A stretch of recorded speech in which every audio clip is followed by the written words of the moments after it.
गई है उस पर उन्होंने ध्यान केंद्रित करना शुरू किया है। उम्मीद करते हैं कि आने वाले दिनों में जो बिजली का एक बड़ा संकट आम बिहारियों के ऊपर आने वाला था, उसको हम लोग आप सबके माध्यम से कहीं ना कहीं नियंत्रित करने में हम लोग सफल होंगे। बहरहाल आज का जो विषय है वो होम्योपैथी से जुड़ा हुआ एक विषय है, जिसमें मैं पुनः आप सब साथियों का साथ और सहयोग चाहता हूं और मैं आप लोगों की जानकारी में देना चाहता हूं कि किस तरीके से होम्योपैथी को एक षड्यंत्र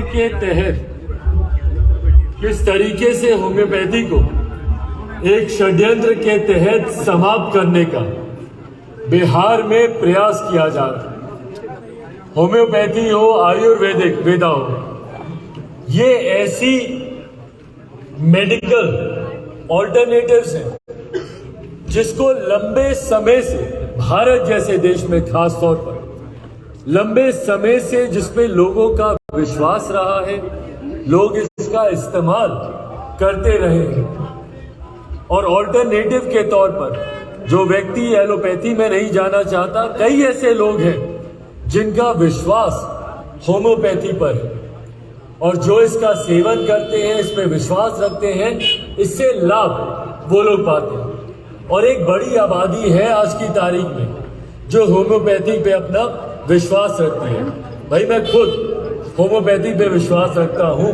कई ऐसी चीजें हैं जब मेरा नहीं विश्वास होता है कि भैया एलोपैथी उसको ठीक कर पाएगी, तो मैं खुद होम्योपैथी की दवाइयों का मैं सेवन करता हूँ और यकीनन उससे मुझे, मेरे परिवार को उससे लाभ हुआ है। हमारी केंद्र सरकार ने, प्रधानमंत्री आदरणीय नरेंद्र मोदी जी ने भी होम्योपैथिक आयुर्वेदिक के बढ़ते वर्चस्व को देखते हुए लोगों का इससे जुड़ाव, इससे विश्वास को देखते हुए आयुष मंत्रालय का अलग से गठन किया गया ताकि ये तमाम प्रणालियां, ऑल्टरनेटिव मेडिकल की जो प्रणालियां हैं, उसको और प्रोत्साहन मिले, उसको और बढ़ावा मिले। पर अफसोस के साथ कहना पड़ता है कि हमारी सरकार ने, बिहार सरकार ने होम्योपैथी को एक षड्यंत्र के तहत समाप्त करने का ये लोग प्रयास कर रहे हैं। और इसको समाप्त कैसे किया जा रहा है, ये उदाहरण अब मैं आप लोग के समक्ष रखूंगा। शराबबंदी का कानून मुख्यमंत्री नीतीश कुमार जी और बिहार सरकार 2016 में लेकर, अब ये बात किसी से छुपी नहीं है कि भैया कई मेडिसिन हैं जिसमें एल्कोहलिक कंटेंट होता है। वो एलोपैथी की मेडिसिन हो, होम्योपैथिक की मेडिसिन हो, एक सीमित मात्रा में स्पिरिट का इस्तेमाल उसमें किया जाता है, ये किसी से छुपा हुआ नहीं। पर अब उसी को लेकर आप होम्योपैथिक डॉक्टर्स को आप टारगेट कर रहे हैं। इनके यहाँ आए दिन छापेमारी की जाती है, कहा जाता है कि भैया अल्कोहलिक कंटेंट आपके यहाँ क्यों है। तो जब आप ये छापेमारी कर रहे हैं, क्या आपको इसकी जानकारी पहले से नहीं है भैया कि कई ऐसी दवाइयां हैं, औषधियां हैं जिसके निर्माण में एक सीमित मात्रा में अल्कोहल कंटेंट का इस्तेमाल किया जाता है, स्पिरिट्स का इस्तेमाल किया जाता है। ये किसी से छुपाने हुआ नहीं है। और बाकायदा इसके लिए लाइसेंसेस प्रोवाइड किए जाते हैं, बाकायदा आपका रजिस्ट्रेशन होता है। तो लाइसेंसेस प्रोवाइड करने के बाद, उनका रजिस्ट्रेशन होने के बाद भैया क्या कारण है कि आप इनको प्रताड़ित कर रहे हैं? क्या कारण है कि इनको टारगेट किया जाता है, बार बार इनके यहाँ छापेमारी की जाती है? और छापेमारी करने की वजह से जो नुकसान इन लोगों को होता है, और सबसे बड़ी बात भैया जो छवि खराब करने का प्रयास किया जा रहा है होम्योपैथी को लेकर। हाल फिलहाल के दिनों में भी जिस तरीके से जहरीली शराब से लोगों की हत्याएं हुई हैं बिहार में, उसमें भी भैया होम्योपैथ डॉक्टर्स का नाम इसमें उछाला जा रहा है और गलत तरीके से उनके नाम को उछाला जा रहा है। उनका नाम उछालकर कहीं ना कहीं होम्योपैथिक की छवि को ये लोग खराब करने का ये लोग प्रयास कर रहे हैं, टारगेट करने का ये लोग प्रयास कर रहे हैं ताकि होम्योपैथिक को पूरी तरीके से बिहार से समाप्त कर दिया जाए। इसके पीछे का कारण क्या है? क्यों मुख्यमंत्री जी इस द्वेष की भावना के साथ होम्योपैथिक डॉक्टर्स को और होम्योपैथिक मेडिसिन को ये लोग टारगेट करना चाह रहे हैं? औषधि को आप लोग बदनाम करने का काम कर रहे हैं। मुझे कोई एक ग्रामीण आप लोग दिखा दे, बता दे।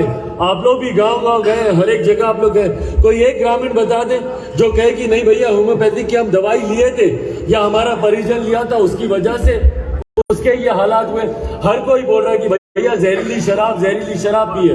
जहरीली शराब पर ये रोक नहीं लगा पा रहे, उसकी तस्करी पर मुख्यमंत्री नीतीश कुमार जी रोक नहीं लगा पा रहे, उसके निर्माण पर मुख्यमंत्री जी रोक नहीं लगा पा रहे। तो अपनी विफलताओं को छुपाने के लिए समाज के सम्मानजनक वर्ग, ऐसे डॉक्टर्स जो कि होम्योपैथ से आते हैं, उनको टारगेट करने का ये काम कर रहे हैं। और किस कानून की आड़ ये ले रहे हैं? एक ऐसा कानून जो कि दशकों पुराना है और जो कानून अभी तक लोकसभा या राज्यसभा के पटल पर भी नहीं आया। ये लोग जिक्र करते हैं ड्रग एंड कॉस्मेटिक एक्ट का, जो कि 1945 का ये एक्ट बना हुआ है। इसका एक आर्टिकल है 106B। 106B का ये लोग इस्तेमाल कर उस वक्त ये गजेट नोटिफिकेशन के तौर पर 1994 में इस आर्टिकल को इस एक्ट में जोड़ा गया था। एक गजेट नोटिफिकेशन के तौर पर इसको जोड़ा गया था। ये क्या कहता है? कहता है कि भैया जिस भी दवाई में अल्कोहल की मात्रा 12% से ज्यादा होगी, उसकी पैकेजिंग को सीमित किया जाए, स्मॉल कंटेनर्स में ही उसकी बिक्री को लागू किया जाए। ये 106B कहता है। ये गजेट नोटिफिकेशन आया था, पर 94 के बाद से लेकर अभी तक ना लोकसभा ना राज्यसभा के पटल पर इसको प्रस्तुत किया गया। परिणाम स्वरूप कई ऐसे राज्य हैं जो अपने अपने राज्यों के हाई कोर्ट्स में गए और ये हाई कोर्ट्स का ही वहां पे निर्णय है जो इस आर्टिकल को अवैध मानता है, जो ये मानता है कि भैया ये आर्टिकल वैध ही नहीं है क्योंकि ये सदन के किसी भी पटल से इसको मान्यता प्राप्त नहीं है। पर बिहार सरकार इसी आर्टिकल का इस्तेमाल कर छापेमारी करती है। और ताज्जुब की बात देखिए, इन लोगों की बुद्धि देखिए, काम करने की प्रणाली देखिए। अगर वही दवाई अगर एक छोटी शीशी में है तो ये लोग ठीक है, पर अगर वही दवाई सेम कंटेंट उतनी ही मात्रा में वो दवाई अगर बड़े कंटेनर में अगर मिल जाती है किसी के पास, तो ये लोग उसके खिलाफ कार्रवाई करते हैं। परिणाम स्वरूप बिहार से 13 होम्योपैथिक की कंपनियां हैं जिनके ऊपर ताले पड़ गए। एक बड़ा राजस्व, और ना सिर्फ राजस्व, एक बड़ा समाज सेवा, स्वास्थ्य से जुड़ा हुआ विषय जिसके ऊपर आपने ताला लगाया हुआ। राजस्व की भी अगर आप बात करें तो लगभग 300-400 करोड़ रुपए का नुकसान बिहार सरकार उठा रही है। क्यों उठा रही है भैया? क्योंकि आपको अपने कानून को आपको सही दिखाना, और कानून को सही दिखाने के लिए आप तस्करों को आप पकड़ नहीं पाते। आप अवैध शराब के निर्माण में जो लोग हैं उनको आप पकड़ नहीं पाते हैं, तो इजी टारगेट आपको मिले हुए होम्योपैथिक के डॉक्टर्स, और उनको साफ टारगेट के तौर पर उनके ऊपर अटैक करके, और एक ऐसे कानून का सहारा लेकर जिसको कई राज्यों के, ये मेरे पास ये कलकत्ता का, राजस्थान का, अलग अलग राज्यों के हाई कोर्ट के निर्णय मेरे सामने पड़े हुए, जो आप लोग चाहेंगे मैं आप सबके साथ साझा भी करूंगा। तमाम और राज्य इस कानून को नहीं मानते, पर बिहार सरकार इसी कानून की आड़ में होम्योपैथिक डॉक्टर्स को टारगेट करने का काम कर रही है। साथियों, मैं चाहता हूं आप सबके माध्यम से, और क्योंकि ये गंभीर विषय है, जैसा मैंने कहा, मैं, मेरा परिवार, खुद हम लोग होम्योपैथी पे हम लोग विश्वास रखते हैं, और बिहार में भी एक बड़ी आबादी है ऐसे लोगों की जो कि होम्योपैथी में विश्वास रखती है, जो इसकी दवाइयों का सेवन करती है। पर ऐसे में अगर होम्योपैथ और होम्योपैथिक डॉक्टर्स की छवि को अगर खराब करने का प्रयास किया जाएगा तो ये कहीं से भी जायज नहीं। और कई बिहार सरकार के ऐसे अधिकारी हैं जो जानकारी के अभाव में और जो ऐसे हल्के बयान देते हैं। भैया, कहीं पे जहरीली शराब से मृत्यु हुई और आप सीधा टारगेट कर रहे हैं होम्योपैथिक और होम्योपैथिक डॉक्टर्स को, बिना किसी जांच के, बिना किसी प्रमाण के। शर्म आनी चाहिए ऐसे अधिकारियों को जो इस तरीके से एक ऑर्गेनाइजेशन को बदनाम करने का लोग काम करते हैं, जिसमें दशकों से भारतीयों का विश्वास रहा। और देश में नहीं विदेश में इसको मान्यता मिल रही है। लोग ऑल्टरनेटिव मेडिकल प्रणाली के तौर पर इसको एक्सेप्ट कर रहे हैं और वहीं बिहार जैसे राज्य में इसको बदनाम करने का कार्य किया जा रहा है। मैं भी आने वाले दिनों में, क्योंकि ये गंभीर विषय है और क्योंकि ये सेंट्रल गैजेट के नोटिफिकेशन से आया हुआ ये विषय है और कहीं ना कहीं इसको मिसयूज किया जा रहा है, आने वाले दिनों में मैं खुद भारत की संसद में इस विषय को उठाने का मैं काम करूंगा, ताकि जो ये षड्यंत्र रचा जा रहा है होम्योपैथ और होम्योपैथिक के डॉक्टर्स के खिलाफ, उस षड्यंत्र को रोक लगाई जा सके। आज की इस प्रेस वार्ता में मेरे साथ ऑर्गेनाइजेशन फॉर होम्यो मिशन के डॉक्टर्स मेरे साथ यहाँ पर मौजूद हैं। डॉक्टर के सिंह जी हैं जो कि राष्ट्रीय अध्यक्ष हैं इस होम्यो मिशन के, डॉक्टर मदन प्रसाद जी हैं जो कि राष्ट्रीय इनके उपाध्यक्ष हैं, डॉक्टर अमीर चंद्र सिंह जी हैं जो कि महासचिव हैं इस होम्यो मिशन के, यहाँ पर डॉक्टर विवेक मिश्रा जी हैं जो कि सचिव हैं, यहाँ पर डॉक्टर संजय कुमार जी हैं जो कि इनके प्रदेश अध्यक्ष हैं, डॉक्टर प्रवीण आनंद जी हैं जो कि प्रदेश के इनके संयोजक हैं, संजय कुमार वर्मा जी हैं जो कि इनके संयोजक हैं। इनके इस Homeo Mission, Organisation for Homeo Mission के माध्यम से और कई और होम्योपैथ डॉक्टर्स ने व्यक्तिगत मुलाकात मुझसे कर अपनी इस समस्या को मेरे समक्ष रखा और आपके माध्यम से मैं चाहता हूं कि लोगों में जागरूकता आए कि किस तरीके से होम्योपैथी को बदनाम करने का ये कार्य किया जा रहा है। और यकीनन भाई ये एक ऐसी प्रणाली है जो कि सबसे ज्यादा गरीब लोग इसका लाभ उठाते हैं। ऐसे लोग जो कि एलोपैथी की महंगी दवाइयों का इस्तेमाल नहीं कर सकते, या कई ऐसी बीमारियां भी हैं जिसका संभवतः इलाज नहीं हो एलोपैथी कर पाती है, उसमें होम्योपैथी पर लोगों का विश्वास होता है। तो ऐसे में इसको बदनाम करने का जो कार्य, जो षड्यंत्र यहाँ पर रचा जा रहा है वो पूरी तरीके से गलत है।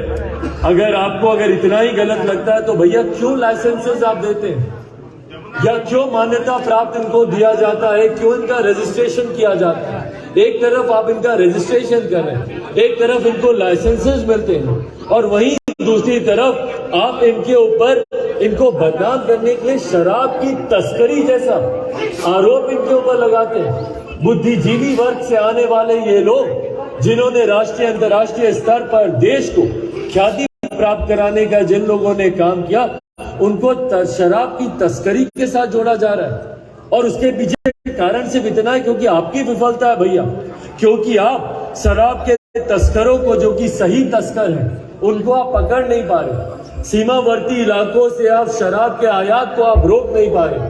अवैध शराब के निर्माण से जुड़े हुए लोगों की आप गिरफ्तारी नहीं कर पा रहे। तो ऐसे में आप होम्योपैथिक डॉक्टर्स को आप बदनाम करने का काम कर रहे हैं, ये सरासर गलत है। आने वाले दिनों में इसको केंद्र में भी उचित पटल पर उठाने का काम मैं करूंगा। जैसा मैंने कहा कि संसद में भी आने वाले दिनों में इसको उठाया जाएगा। आप सबके माध्यम से भी मैं चाहता हूं कि जिस तरीके से इसको बदनाम करने का षड्यंत्र रचा जा रहा है उसको भी आप लोग उजागर करने का काम करें। और अब इसके अलावा अगर आप लोगों के इस विषय में कोई सवाल हो। सवाल एक है कि 450 जो कैंडिडेट बीएचएमएस करके बाहर आते हैं, लेकिन नियुक्ति कुछ नहीं। जैसा कि लोगों के द्वारा ही कहा गया है, 450 कैंडिडेट इतने कॉलेजेस हैं, एक भी कॉलेज पढ़ के आने के बाद नौकरी के नाम पर शून्य है। क्या ये बात भी संसद में उठाई? बिल्कुल ये उठाने की जरूरत है, क्योंकि जहां एक तरफ देश में ही नहीं दुनिया में ऑल्टरनेटिव मेडिकल प्रणालियां जितनी हैं उनको प्रोत्साहित करने का काम किया जा रहा है। केंद्र सरकार ने खुद इसको कैसे बढ़ावा मिले, एक अलग से इसके लिए मंत्रालय का केंद्र के द्वारा गठन किया गया है। तो ऐसे में हमारे राज्य में कारण क्या है भैया कि इसको पूरी तरीके से इग्नोर करके ये लोग आगे बढ़ने का ये लोग प्रयास कर रहे हैं, और एक पूरा नेक्सस क्रिएट किया जा रहा है कि कैसे इस डिपार्टमेंट को बदनाम किया जा सके, आगे आने से इसको रोका जाए। जैसा आपने कहा कि भैया आगे इन लोगों को बढ़ावा ही नहीं मिल रहा है, स्टूडेंट्स को आगे मौका नहीं दिया जा रहा है, इनकी भर्तियां नहीं हो रही हैं, इनकी रिकॉग्निशन इनको नहीं देने का काम किया जा रहा है। तो ये अपने में ये प्रमाणित करता है कि राज्य सरकार एक सुनियोजित षड्यंत्र के तहत इसको समाप्त करने का प्रयास कर रही है।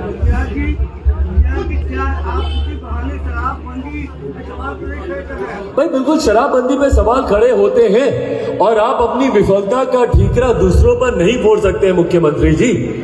ये आपकी नाकामी है कि आपका प्रशासन तंत्र, आप स्वयं अपने इस कानून को धरातल पर नहीं उतार पा रहे हैं। ये आपकी नाकामी। आज की तारीख में भाई आप मुझे बता दीजिए ना, बिहार में जो लाखों लोग शराबबंदी कानून के तहत जो आज की तारीख में जेल में हैं, उनमें से कितने तस्कर हैं बताइए मुझे, या कितने ऐसे गिरोह के लोग उसमें जेल में बंद हैं जो कि ऐसे गोरख धंधे को अंजाम देते हैं। आज भी आप जेलों में चले जाइए, विभिन्न जिलों में सिर्फ आम बिहारी जेलों में बंद है। समाज के गरीब वर्ग से आने वाले लोग जेलों में बंद हैं और ऐसे लोगों के ऊपर शराबबंदी की धाराएं लगाई जा रही हैं जो कि देश का राष्ट्रीय अंतर्राष्ट्रीय स्तर पर नाम ऊंचा करने का काम करते हैं। ऐसे वर्ग को टारगेट किया जा रहा है। भाई ये लोग पासी समाज के लोगों को टारगेट करते हैं। पासी समाज के लोगों को शराबबंदी की धारा में इन लोगों ने जेल में बंद किया हुआ है।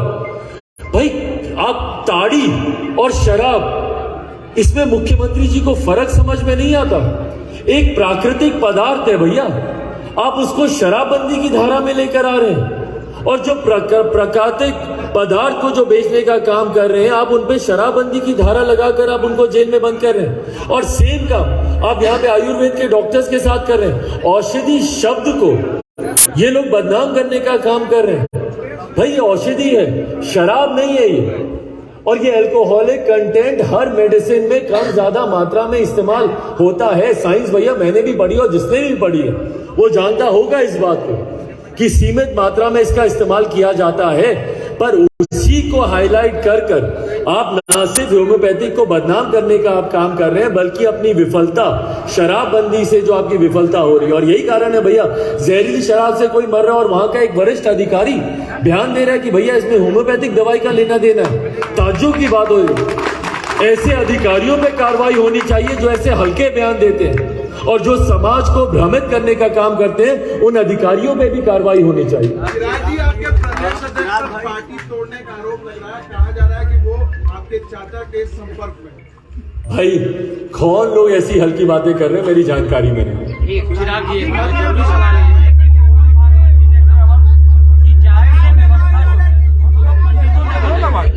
मोहन भागवत ने कहा कि जातीय व्यवस्था पंडितों ने बनाई और जो निम्न जाति के लोग थे उनका शोषण करने के लिए बनाए। चिराग पासवान पर इस पर क्या कहना है, उनका क्या इस्तेमाल? भाई मैं इतना मानता हूं कि कोई भी धर्म भेदभाव को स्वीकार नहीं करता है। कोई भी धर्म लोगों को बांटने की सोच नहीं देता है। हर धर्म समाज में एकता, भाईचारे के संदेश के साथ आता है। अब उस धर्म के लोग किस तरीके से अपने आप को तथाकथित उस धर्म का संरक्षक मानने वाले लोग हों या जो उस धर्म के अपने आप को फ्लैग बेयरर्स मानते हो, वो इसको किस तरीके से आगे प्रचारित करते हैं वो उसकी सोच होती है। बट कोई भी धर्म बांटने की बात नहीं करता है। भाई लॉ एंड ऑर्डर आज की तारीख में भाई बिहार में लॉ एंड ऑर्डर नाम की कोई चीज नहीं बची और ये राजनीतिक बयानबाजी नहीं है, ये हकीकत है। क्या छपरा की घटना मामूली घटना है भाई? एक के बाद एक बिहार में अक्षम्य अपराध हो रहे हैं, जघन्य अपराध हो रहे हैं। मधुबनी की घटना, एक बच्चे से विवाद, उसके सामने उसके माता पिता को गोली मार दी गई। आरा में हम गए थे उस दिन, एक बुद्धिजीवी वर्ग से आने वाले वृद्ध दंपति की दिन दहाड़े गला रेत कर हत्या कर दी जाती है। कल हम छपरा में उस युवक से भी हम मिले जिसमें से एक युवक बचा, बाकी दो क्या उसमें निधन हो गया। उस युवक ने बताया कि भैया किस तरीके से हम लोगों को हथौड़े से पीटा गया है। बताइए क्या ये सभ्य समाज है? हथौड़े से आप लोगों की पिटाई कर रहे हैं। परिणाम स्वरूप 2 लोगों का उसमें निधन हो गया। जो एक बचा भी है वो भी कैसे डर के साए में जी रहे हैं। बताए ना मेरे प्रदेश के मुख्यमंत्री नीतीश कुमार जी, आप समाधान यात्रा पर निकले, क्या समाधान है उनके पास बिहार में बढ़ते इस अपराध को लेकर? और भाई सवाल तो आपसे पूछे ही जाएंगे ना, प्रदेश के मुख्यमंत्री होने के साथ साथ आप मेरे प्रदेश के गृह मंत्री भी हैं। ये सवाल आपसे बनता है कि कितनी और हत्याओं का इंतजार बिहार करेगा। आज सुबह की घटना चेन स्नैचिंग को लेकर, 4 लोगों को गोली मार दी जाती है दिन दहाड़े पटना में। आप बताइए ऐसे में क्या बिहार में रहना आज की तारीख में किसी के लिए भी सुरक्षित है? इतना सुरक्षा का अभाव। और ये वही मुख्यमंत्री है ना भैया जो जंगल राज के खिलाफ अपने आप को विकल्प बताते हुए आए थे। भाई मेरी उम्र के युवा को नहीं पता कि 90 के दशक में कैसा जंगल राज था, नहीं था, पर आज की तारीख में जो है वो महाजंगल राज से भी बढ़कर है। आज की तारीख में बिहार में जो कानून की व्यवस्था है वो महाजंगल राज से भी बदतर वो व्यवस्था है। और ऐसे में मुख्यमंत्री नीतीश कुमार जी की खामोशी। सवाल पूछे मुख्यमंत्री जी से कोई भी, बक्सर में किसानों को लेकर सवाल पूछे भैया, अच्छा हमको तो मालूम ही नहीं। आरा की घटना के बारे में पूछे, अच्छा हमको तो मालूम ही नहीं। अभ्यर्थियों के बारे में पूछे, अच्छा हमको तो मालूम ही नहीं। भाई जब हमारे प्रदेश के मुख्यमंत्री को ना शिक्षक, ना छात्र, ना यहाँ पे डॉक्टर्स के बारे में, ना यहाँ पे किसानों के बारे में, ना यहाँ पे अभ्यर्थियों के बारे में, किसी के बारे में आपको मालूम ही नहीं, आप जाके पूछेगा भी क्या दिन दहाड़े गोलियां चली है, कैसे चली, छूटते ही उनका जवाब होगा अच्छा हमको तो मालूम ही नहीं। तो भैया जिस मुख्यमंत्री को अपने प्रदेश के बारे में कोई जानकारी नहीं, क्यों बैठे हैं वो फिर इस पद पर? और अगर आप सत्ता के लालच में ऐसे ही बैठे रहिएगा मुख्यमंत्री जी, 2020 में बिहार की जनता आपको तीसरे नंबर पर ले आई थी। कोई नहीं चाहता था कि आप बिहार का मुख्यमंत्री बने। दूसरों की कृपा पर आज आप बिहार के मुख्यमंत्री बने हुए हैं। अगले चुनाव में आपकी पार्टी खाता तक नहीं खोल पाएगी, ये दावा मैं करता हूँ। धन्यवाद भाई।